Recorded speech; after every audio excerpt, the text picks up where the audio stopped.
Welcome. My name is Dr. Fisher.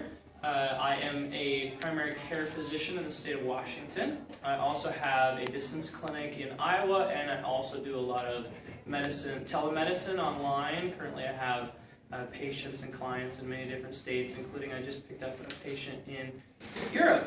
So pretty great, the opportunities that I have. Today we're going to focus on brain health, specifically on dementia prevention, and how to keep your brain focused and in a solid health condition. So some of the things that I want to start with is just kind of giving you guys an idea of what a naturopathic doctor is. That is what I am. I have training in traditional medicine as well as specialty training in natural therapies, including diet and lifestyle, as well as herbs and a lot of other training, adjustments, and body work, some of those similar things. And we utilize everything at my practice here in Tacoma, but we focus mainly on diet, lifestyle, and nutrition. That's kind of our focus. Please come on in and take a seat. So just a little bit about me. As a person, I am married and I have 2 children. This is kind of a fun little picture, 4- and 6-year-old children. So our motivation to be healthy is pure to the core. I want to have healthy children. A fun little quote that I got that I really liked, and I'm just going to read it to you guys. It says, "Did you hear about the elderly woman who was pulled over for speeding? She explained to the young officer, 'I had to hurry up before I forgot where I was going.'" You know, it's funny, right? Because memory lapses like that can be amusing, but they can also be detrimental to your personal health and your personal life. Those senior moments we consider, fairly harmless, but they can also be changing what you're doing in your everyday life. So that can be a problem that we want to avoid as much as possible. Some of the things that I want to focus on with current brain health is just talking about the brain. So what is the brain? The brain is a very complicated and amazing organ in our body. It is composed of about 2% of our body weight. It's made up of mostly fat and water, if you did not know that. It also loses about 30 to 60,000 neurons a day. So we're always having to rebuild and or replace or solidify the brain neurons that we have. Very, very important to keep what we do have. Technology and the outside world are things that I'm going to talk about incorporating as well into your daily life to help keep you having a healthy brain. Some additional brain ideas are that, a lot of people don't actually focus on the brain. We don't feel the pain, so to speak, when our brain isn't functioning at its highest level. An interesting fact as well from the Alzheimer's Institute states that only 60% of patients, for example, with Alzheimer's or some form of dementia, are actually given their diagnosis, whereas cancer patients actually are diagnosed 90% of the time. So it's a very difficult thing sometimes for us to recognize, what's happening in our lives and how is that affecting us. Many people are also very good at hiding some of their memory loss and or dementia and or Alzheimer's until the very late stages. In the United States, the elderly population is going to, the people over 60 are going to expand. Currently we have about, what is the numbers? Age 65 or over is approximately 35 million people today in the United States, and it's approximately going to be 70 million by 2030. So it's going to be a lot more, and this is going to be something that's going to cost a lot more money. Right now, currently, I believe the average cost for mental health care is in the 200 billions, and in the next 20 or 30 years, it's going to top over $1.1 trillion estimated. It's very expensive for you and for me and for our future children and the generations to come. It's also fairly prevalent in those age 71 and over. In a study in 2002, 13.9% of the population actually had some form of dementia or Alzheimer's. So it's a fairly prevalent situation that happens to a lot of people as they continue through life.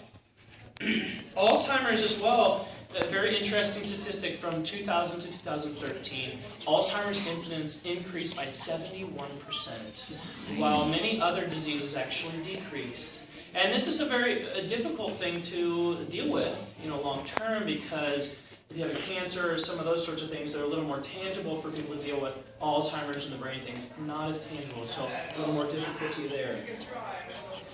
Okay, so the next phase that we're going to talk about is traditional treatments. What does a traditional medicine doctor have to offer for you, an allopathic physician?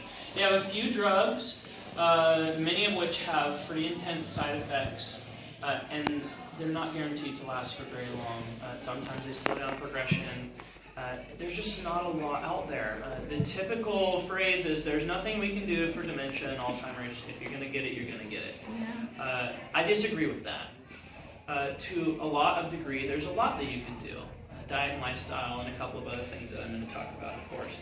Now, there are other risk factors that you need to pay attention to and also be checked out if there's some sort of brain involvement, thyroid issues, vitamin status, B12, other hypertension may play a factor, lipids, cholesterol in general, those sorts of things. All those things can play a factor, and that also just gives us a window into your health and what's going on with you. How does thyroid interact with that? Thyroid is your major go-to gas pedal for your general health. If your thyroid's not functioning and your gas pedal versus your brake, so to speak, on how your body's functioning is at a low level, you're not pushing on the gas pedal very good, then your brain's not going to function very good either, as well as the rest of your body functions.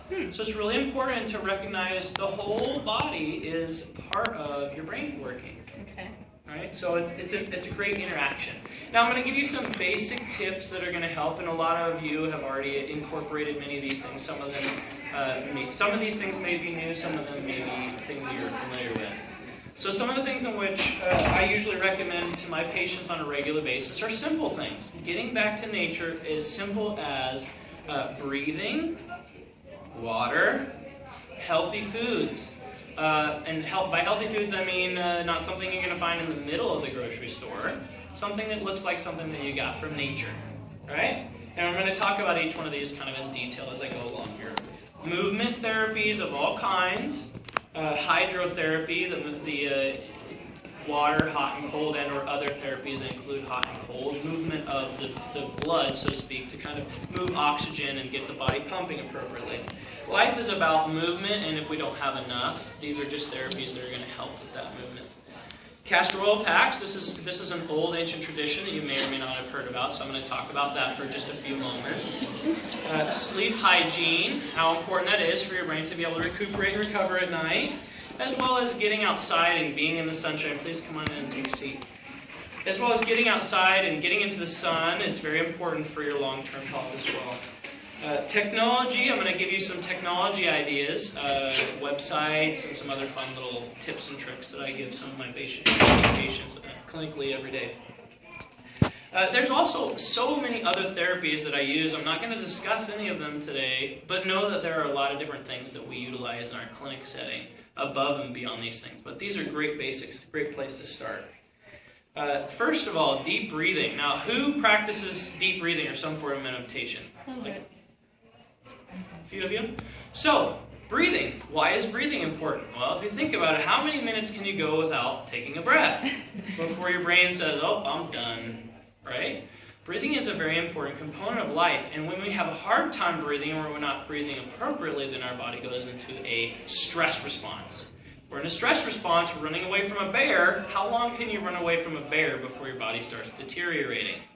Okay, so breathing, right, a very simple concept, is something that is going to provide you with long-term health. So there's tons of different ways to breathe, meditation, but the basics that I typically tell for people to do is really simple. Something as simple as you do a 4-4-4. You breathe in for 4 seconds, you hold for 4 seconds, and you breathe out for 4 to 8 seconds. It's the exhale that activates your parasympathetic nervous system, or the rest and digest function, that allows you to pull out of that I'm running away from a bear state. Very simple principle. Okay? As well as, usually the minimum I tell patients is to breathe 100 times a day. 100 times a day, that's very simple. How many times do you actually breathe per the day? Several thousand, maybe, I'm not actually sure of the statistic, but 100 conscious breaths allowing your body to pull itself out of a stress response. Right? We live in a day and age where we have consistent stress in our daily life. So this is a very simple principle. You can do anywhere you're at all times of the day. Even when you're in bed in the morning, first thing when you wake up, or right before you go to bed. In a car, right, you're driving. We talked about driving in Seattle traffic, which I do not like, which many of you probably don't either. Breathing is a very important component of keeping that stress response down. All right, next component, inflammation. We've probably all heard of inflammation, right? Maybe to one degree or another. And how does inflammation affect our brains? Well, if you think about it, if your brain's on fire, it's not going to work very well. What are some of the things that cause fire in the brain, so to speak?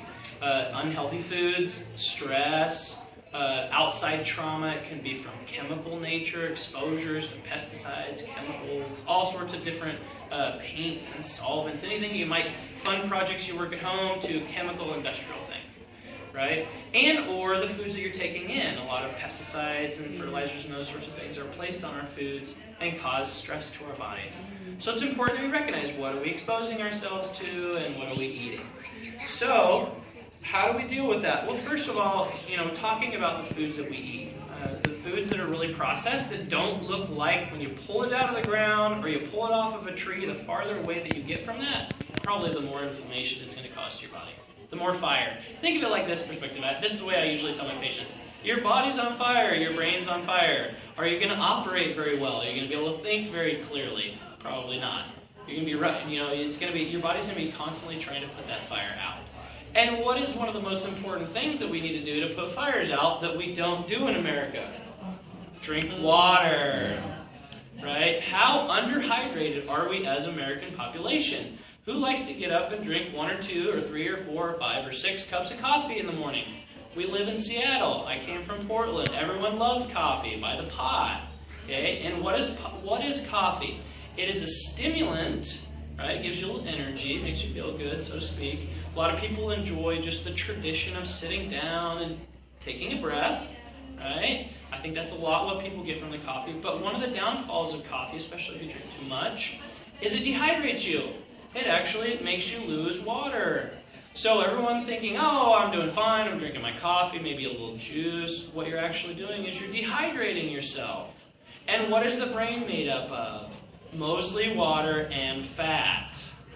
So another very important component of being healthy, focus, energy, all of these things that play a part in brain health is water, very simply. The way I typically provide my patients with an understanding of with water, or the way I typically prescribe water to my patients is about half your body weight in ounces. If it's warmer outside, if you're sweating a lot, if you're doing more physical activity, increase it. If we're doing a little bit of detoxification or trying to get rid of those exposures that you've had, right, a little bit more water is usually indicated. Please come on and sit down. Does it matter if there's stuff in your water? Say again? Does it matter if there's stuff in your water? Like yes. Flavors, iced tea, blah, blah, blah. The best thing for water is water. Okay. Clear water, fresh water. Usually, I'm not a huge fan of, for example, chlorine or fluorine or those sorts of things that can cause havoc to thyroid and other stresses on the body. So, whatever you need to do to get a filter on your water or that sort of thing, that's usually the best option, filtered water.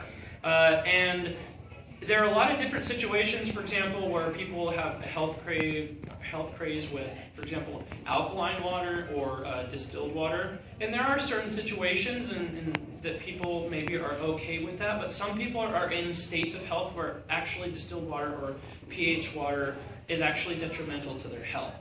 So usually it's better safe than sorry to just stick with a very neutral, clear water that you get out of some sort of a filter. Or some very clean water out of a well water. Oh, okay. Yeah. So each of those situations are individual. Now, the other component of brain health, right? We talked about the brain being mostly water. The other component of that is fat. Okay. We've had this fat craze in America here for how many years now? Fat is horrible. Fat is bad. Fat will kill you. Well, what is your brain made up of? Fat. So what are you doing? You're killing yourself when you're not getting the appropriate amount of fat, the appropriate types of fat. Okay? Now, there are bad fats and there are good fats. Now, if we go to a restaurant and we buy a cheeseburger that is nasty fried and fried in wonderful oils, omega-6 oils, okay? They taste delicious, don't they? They're like drugs for our brain. But they're exactly like drugs for our brain because they're giving us inappropriate fats. Those types of fats are very inflammatory. We go back to that picture of I'm putting my body inflamed. I'm inflaming my body. So we have to change our thought processes. We have to eat good fats. Okay? And some of these include things like fish oils or fish. If you eat fish, fresh fish, I'm not a huge fan of farm fish. This doesn't give you the nutrition quality that normal fresh caught fish does. And you know, it's very difficult in our day and age with the way that fishing practices are and contamination, those sorts of things. So try and be a little more of an educated consumer when you're consuming fish and do it appropriately and reasonable. We want to support an environment where we can actually have good, healthy fish, and we don't do it in a way that's destructive to our environment as well. So it's a nice balance. We want to support nature.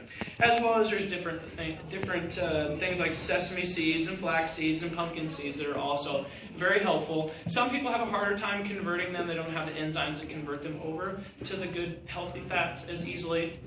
So a lot of times fish oil is usually the best option. But fish oil is not indicated in every situation to be overdone based on the individual person. But generally speaking, a low dose fish oil or eating fish is generally good for most people. So what would be a low dose then for fish oil? So technically I can't give you a dose, so to speak. That would be prescribing. But a milligram in the bottle you buy? Yeah, a typical dose on a bottle is typically okay. They typically, you know, like a 1 gram.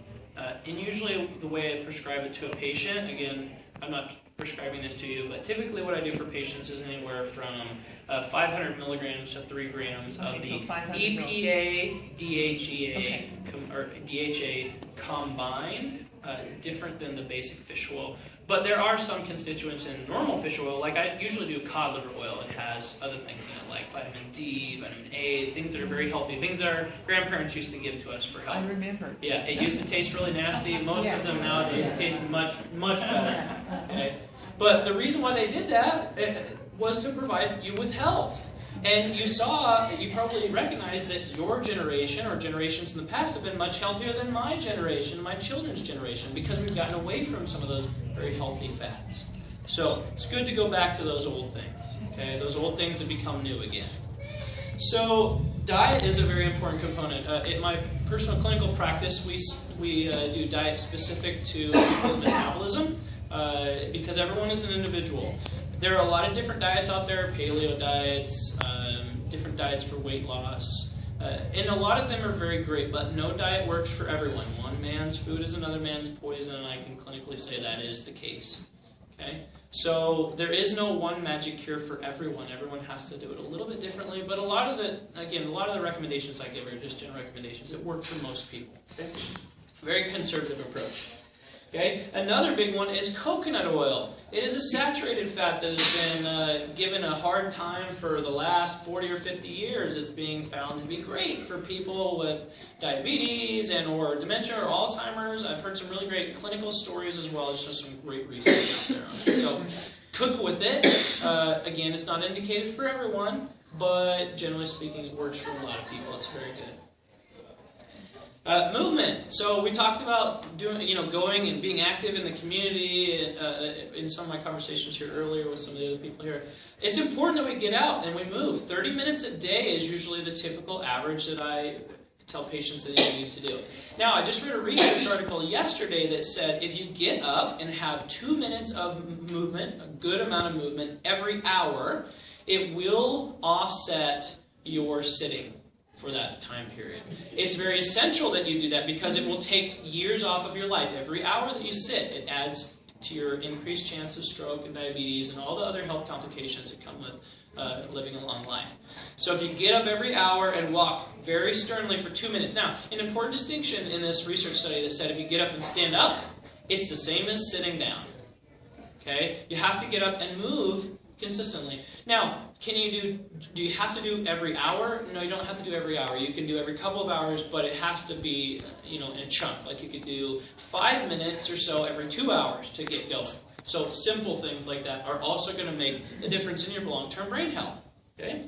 Get that oxygen flowing to your brain. It likes to have nutrition and support on a regular basis. Hydrotherapy, I'm not going to touch on this for very long, but the general idea is hot and cold. Okay, so for example, a thing that I give to my patients, a recommendation I give to my patients all the time is a 3-minute hot shower, 30-second cold. 3 minutes hot, 30-second cold. 3 minutes hot, 30 and end with 30 seconds cold. What that's doing is that's flushing your system, your lymphatic system, just like your heart. Okay, it's like a secondary heart. And it feels a little cold, all right, when you first do it, but it's actually very stimulating and very invigorating for your body. It's just like going out and having a little exercise. It's great for when you're not feeling very well as well, stimulating the immune system. Okay, the next component of that, and so this is the lymphatic system, kind of talking about that in depth, but we're not going to go in that in any detail. Castor oil packs, this is an old remedy. Most people think about this in the sense of, oh yeah, someone took castor oil for pregnancy. And you can do that, but there are much better ways to do that. Castor oil topically is actually very stimulatory for the nervous system, or the lymphatic system, excuse me. For example, I prescribe this to my patients on a regular basis. Now, the old way of doing this, which I still recommend to patients, is to do a castor oil pack. It's a flannel pack, organic, that you put castor oil, you soak castor oil in it, you put it on your abdomen, for example, or a place of pain, or that sort of thing. You put a little heat pack on it for 30 to 45 minutes a day, usually do it for a couple of days in a row. It works exceptionally well.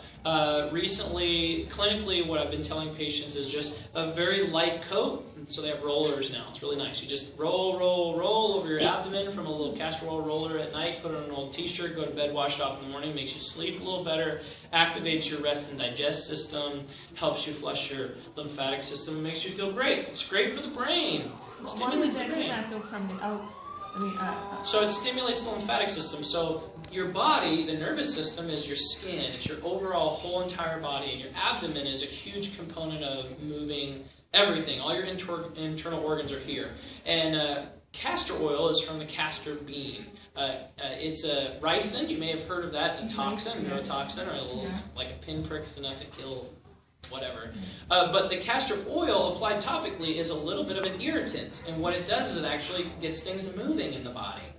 So it actually makes the body say, hey, something's going on here. I need to kind of get things moving and get things flushed. So it's really great. It's a very subtle therapy. It does not work for everyone. Again, nothing works for everyone. But clinically, I would say I have about 85% of my patients who do this that respond exceptionally well and pretty much do it for the rest of their lives. I do it myself and for my wife and kids just about every night that I feel like I need a little something extra to sleep or I'm not feeling very well. Do you purchase an oil pack like that, or just? Yeah, flannel oil packs. You can pick them up at any health food store. The castor oil is very inexpensive. You can pick up at any health food stores. Great. So again, a little castor oil on your abdomen at night before bed. Put an old t-shirt on, go to bed. It's great. Wash it off in the morning. Very simple. Supportive of the brain and all your internal organs.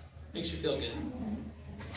Sleep. Yeah. That's something we don't do enough of here in the United States, right? Elusive sleep. Yeah. Like to stay up and watch our TV shows, get up early in the morning, we're all stressed because we got work, we want to do this and this and that, or we're not sleeping well for whatever reason because we are stressed because of work in our lives. Okay, the last few hours of sleep, your deep REM sleep, 6, 7, and 8 number on the hour scale, are some of your most important detoxification for the brain and or rest and rejuvenation for the brain that the brain needs to have in order to really utilize and be at its best and optimal. So if you're not sleeping well, you need to take care of that for whatever reason. There's multiple reasons why that doesn't happen, but a lot of it is just because we're stressed. We need to find out what those stressors are. So a very important part of your brain health. Sunshine. Okay, we live in the Northwest. It's a little more difficult for us to get the appropriate amount of sunshine. And that doesn't necessarily mean go out and do 30 minutes of sunshine when you haven't been exposed to sunshine for a long time, right? You kind of build up to it. But generally speaking, for those who are typically exposed to sunshine, about 30 minutes a day, or even 5, 10, 15 minutes a day for those of us who don't do it enough, and some sort of support otherwise, is going to be a great option. You know, we do the best that we can here in the Northwest. But it's very stimulating to the brain, especially when we get out first thing in the morning and we actually look at the horizon. We don't necessarily look at the sun, but looking at the horizon actually stimulates our brain, the pineal gland inside of our brain. It stimulates, hey, it's time to wake up. I'm ready to go for the day. So that stimulates your brain to say, hey, it's time to get going. I'm ready for the day. And that's very, very healthy and important for brain health. It helps regulate your body's rhythms, and your brain is the main regulatory system of all your body's rhythms. As well as technology. Okay, so what does technology have to do with it? Well, many of us are using smartphones, we're using the internet, all those sorts of things. There's some great free and or low-cost apps, for example, or different things that you can do online. Luminosity.com is probably one of my favorites. Say that again. Luminosity.com. It's a very simple one, and you can go on and take their free tests, and they have a lot of fun brain games. Again, the general idea behind all of these is that you're having fun, that you're learning, that you're expanding, and always doing that, right? The brain is literally like a muscle. If we don't use it, we lose it. Okay? As well as, if you're going to do that, you might as well incorporate some fun with it. One thing I often tell my patients as well is, have a little laughter. Why is that important? Well, a little bit of laughter actually increases your brain hormones, the feel-good brain hormones. I believe it's maybe a little serotonin, maybe a little oxytocin, as well as the oxygen to your brain. Right? Simple. Laugh. Go watch something funny on YouTube. There are so many things that just about applies to everyone that really makes a difference for your brain health. As well as things like crossword puzzles, math games, card games, whatever you want to do. We have many games at home ourselves that our children are learning to play that are really great. The games that children are learning to play are great for adults and seniors as well, right? You want to be healthy like a child, be like a child. You are as old as you want to be. I am not a believer in the old adage of just because you're old, you have to feel old and decrepit and be old. I don't believe that, and I see it every day clinically. When you decide otherwise, you control your own destiny. You can be happy and healthy and vibrant and fun as a senior. Yeah, I see it every day. I have one of my patients who I dearly love. She is, I believe, 80... Oh, she's got to be in her mid-80s, about 85. And she goes on hikes more intense than I do on a regular basis. 10, 20-mile hikes all the time. Okay? It can be done. I see it all the time. So don't believe what other people tell you. Okay? You make your own destiny. So, how long do you think it'll take to achieve this? Well, it just depends on your dedication. What you want to do, how you want to incorporate these things into your life. The way I typically look at it as a practitioner is we look and say, okay, you are an individual. What's going on with you? Where are your weak areas? Okay? What is the underlying issues that you have that we can support? Okay? We support those. It provides you with additional health. You increase your health, you feel better. Your brain is working more effectively. You have more fun. You enjoy life. You have freedom. That's what it's all about. That's what I do every day. And it's a great thing for me. There are three main components I usually tell patients that this is what makes a difference in your life. You have your physical, mechanical structure that plays a part in the whole walking and different things like that. If you injure it, it needs fixed. Biochemically, whatever you're exposed to, or whatever you're taking into your diet, or whatever you're taking into your lifestyle, meaning diet, foods that you're exposed to, smells that you're exposed to, or chemical exposures that you're exposed to, things that might be affecting your immune system, all those things need to be addressed. Are they working appropriately? Is your body detoxifying those things that you're exposed to? The other component of that is you're a whole person. You have a brain, you have emotions, you have thoughts, you have feelings. Are those being addressed? All of these three things play together to make you as a whole person. And by addressing each one of those things and figuring out what you need to provide yourself with health, that's going to move you forward in a positive direction. I often use this picture. I don't know if you can see it very well, but it's a picture of a dark room with a little bit of light coming in here. And it says, how could you light up this room again? Okay? I want you to think about that. Think about, I use this in response to like if you have a disease. Let's say you have cancer or you have something going on. What can we do to change that? Well, we can't take the dark out of this room, but we can increase the light. Lid off the roof, we can turn on the light. We can add things that provide sustainability, that would increase the level of health that you have. And that changes everything. This is a great little tool that I use as well. It's a stair step of health. Okay, it's too small for you to necessarily see it, but it tells you kind of where you're at in the stage of health. This is an elevator that continues to move downward towards degeneration, diseases, and abnormal cells. Versus at the top, we have restoration of function, high health potential and maintenance. Okay, where are you on that scale? Remember, it's always moving down. If we're not running up that scale, then we're moving down. The different organs of elimination that need to be supported, again, some of these are kind of small, so I'm going to just do the big ones. This is a nice one. This is the body bucket. Your body is like a bucket. Okay, it's always filling up with different stressors. If we're not getting rid of some of those stressors, eventually you're going to have a symptom like a cancer or headaches or whatever that may be. In traditional medicine, we just give you a drug that shuts off the symptoms but doesn't necessarily drain out the system. So another important component of that is the drainage of the system and helping deal with whatever stressors may be filling that up. And there's a variety of ways of doing that. Another way of just kind of thinking from your own perspective is, where are you on the river of health? Okay, this is pristine health. This is going out to a little more of a polluted state. Okay, where are you on this river of health? Are you here near your pristine state? Are you hanging on for dear life in the middle on this rock? Or are you hanging on for dear life at the end of this rock? Okay, just good things to think about. Now, towards the end here, I like this one. This is a little comic. You can't see it from far away. It says, your husband is suffering from a very severe stress disorder. If you don't do the following, he will surely die.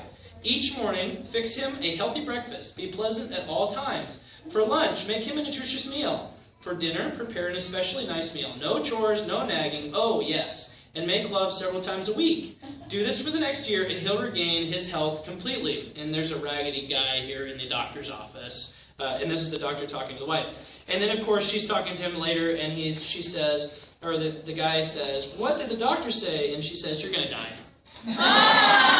Right? So, health there's a lot to it, okay? This is a fun little cartoon. It starts out with kind of the way in which we live. We live in a very drug-oriented community. Now, I'm not opposed to drugs. Okay? I don't want you to misunderstand me. But this is, again, this would be great if it were up on the wall. Starting out when we're very young with something like an aspirin, all the way to when we're very old, sitting in a wheelchair, popping a bunch of pills. What kind of environment do we live in? How do we want our future to be? These are, again, just things that I've already talked about in the sense of who are you as a whole person? And then, now it's up to you. I'm here as a physician to provide help in any way that I can to kind of move you forward in a state of health. It's all about brain health for this particular topic of discussion, but it's all about you in a general sense too, because your brain is part of you as a whole person. So thank you very much for spending some time with me this afternoon, and I'll take some questions here in a minute.